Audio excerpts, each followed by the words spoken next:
perjalanan anak lantaran loba keneh ieu nya ditukangin kula sing hade urang dek balik ka ditu dek balik ka imah mah bunga dek balik mudik mah bunga tapi dek balik ke jero kubur peuheur luar biasa bakal kapanggih jeung malaikat kitu munkar nakir Masya Allah numantak maningan cicing orang ibadah ka Gusti Allah nu jadi pejabat supaya pejabatna nu beriman ibadah ka Gusti Allah pedagang supaya nu dagangna nu berdagangna iman ka Gusti Allah abih mantep nyaina nu rapih supaya imanna mantep ka Gusti Allah lamun urang geus dibere cinta wah atuh geus ka Gusti Allah moal katahan Harun Ar-Rasyid raja encan boga cinta ka Gusti Allah ketika geus boga cinta ka Gusti Allah kerajaan sakumaha ceuhil ditinggalkeun ku nyana kaleuweung ieu lah aya cinta ka Gusti Allah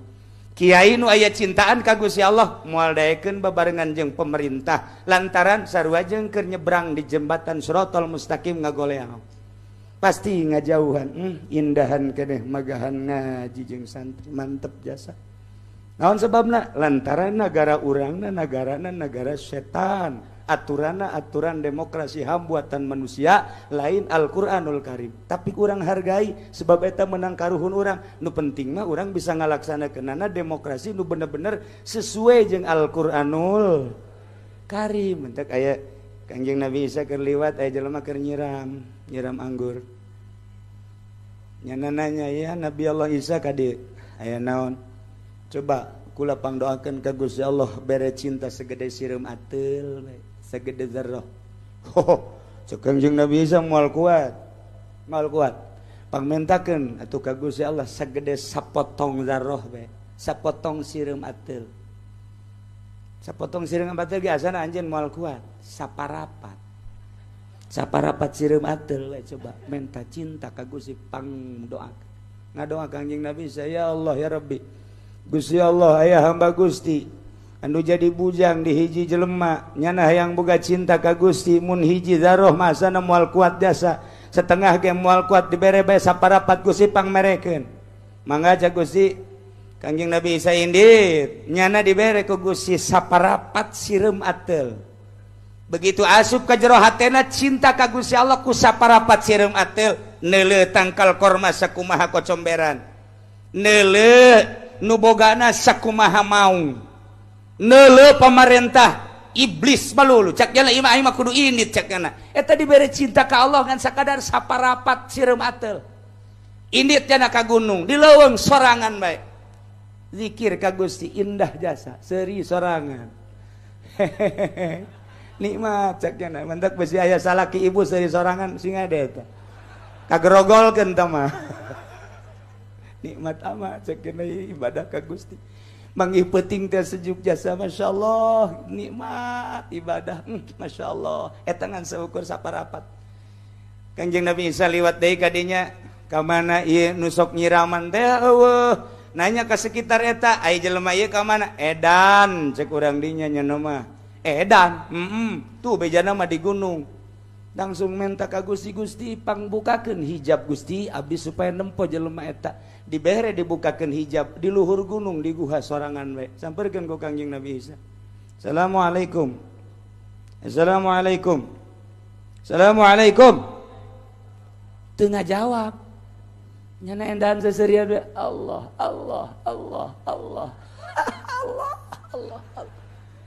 cek Kangjeng Nabi Isa Assalamualaikum Allah ji bener edan ieu Allah belakang coba Assalamualaikum ana Isa alaihi salam Allah ieu mah kudu lapor ka Gusti cek Kangjeng Nabi Isa ya Allah ya Rabbi baheula ieu tukang kebon tukang nyiram kemudian minta didoakeun supaya dibere kitu mahabbah ka Gusti sahiji mah moal kuat setengah moal kuat ieu saparapat kok bisa kieu aya wahyu ka Kangjeng Nabi Isa lamun aya mahabbah ka aing teu kadenge sora makhluk nu kadenge sora aing doang teu kadeuleu ye dunia nu kadeuleu ngan aing doang. Moal karasa segala rupa nu karasa ngan aing doang. Andai kata dipencit ku anjeun wahai Isa, moal karasaeun. Andai kata ditembak ya moal karasaeun, tetep we Allah Allah Allah Allah Allah Allah. Kitulah jelema ahli Allah tah. Lamun nu kitu cek Gusti Allah geus cekelan negara, lamun nu kitu geus cekelan pasantren, mun nu kitu geus cekelan lembaga, lamun nu kitu geus cekelan berbagai kitu perkumpulan di dunia. Aman cek Gusti Allah negara. Tah urang teh aman coba jang pi bupati nu seserian bae. Cek da aing teh nu seserian. Itu nu seserian ge seserian naon tuh mah. Hese mantap ge masyaallah urang di penghujung dunia, di penghujung waktu, di penghujung tahun, di penghujung aduh geus juruna jasa. Ieu teh hartina urang masyaallah jasa nyaritakeun nabi mah teu aneh, tapi nyaritakeun wali mah sesuatu nu aneh. Nyaritakeun ngaji mah teu aneh, nyaritakeun zuhud mah sesuatu nu aneh. Nyaritakeun berbagai pendidikan mah teu aneh, tapi nyaritakeun thariqah mah aneh, nyaritakeun qanaah mah aneh. Sebab kadang-kadang ayana di jelema beunghar, kadang-kadang ayana di jelema gagah. Syekh Abdul Qadir gagah jasa jeung beunghar. Imam Syafi'i Kutubul Auli di Autad gagah jasa. Imam Syafi'i gagah jasa jeung beunghar. Imam Ghazali Hujjatul Islam. Anu manehanana luar biasa kitabna Ihya Minhajul Habidin dan lain sebagainya. Bari jeung kakayaanana eta sungkunan ti Gusti ahli Allah teh seperti kitu. Abuya Cidahu sugih luar biasa. Apa pernah mentolelir? Apa pernah neuleuh kana kakayaanan? Henteu pernah. Hiji be Allah. Hese lamun geus ahli Allah kos kitulah. Insyaallah ke kula nyaritakeun tipe-tipe wali Allah. Aya anu hina kadeleuna, aya nu gagah jasa seperti Sayyidina Ali. Aya wali-wali Allah, aya nu sugih jasa seperti Abu Bakar Siddiq. Aya anu piawai Sayyidina Utsman, wali-wali Allah. Aya nu gagah Sayyidina Umar. Terus diteruskan ka dieuna tipe-tipe teh moal kaluar ti tipe para rasul jeung para nabi-nabi Allah Subhanahu wa taala. Waliullah teh aya nu gagah bae perangna, aya anu capetang bae ngomongna, aya anu nyare kanan jelema bae, aya anu cicing bae di kamar, aya anu waliullah lelempangan bae. Kitulah Allah nyiptakeun ketegeran dunia melalui wali-wali Allah Subhanahu wa taala. Iyalah jelema nu geus sepi di jero hatena tina dunia jeung makhluk, tina setan jeung nafsu. Tinggal hiji deui, lamun tadi dunia kemudian kuari naon kitu ngaranna nafsu geus setan. Lamun jelema keur kitu naon ngaranna merangan setan model.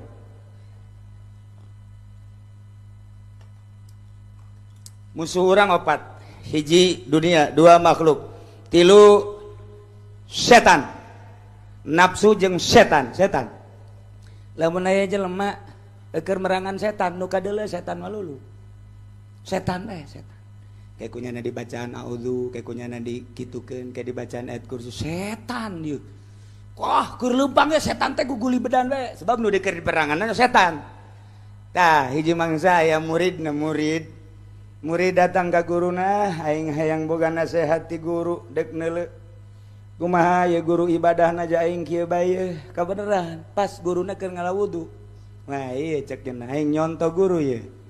Wudu ye pas guruna ngalawudu. A'udzubillahi minasyaitonir rajim. Bismillahirrahmanirrahim. Ngalawudu. Henteu. Pas ka irung teh. Henteu. Pas ka banget. Henteu. Cak murid pan babacana kitunya. Guru babacana kieu aman. Sekaleungeun. Henteu. Kasuku henteu. Pas beres kata sia nu hitut. Cak muridna aya aing nurutan naon ieu.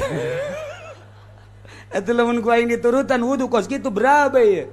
Kayak murid aing karadi tu bae ka dia. Henteu. Geus sanana sia nu hitut. Teu karti.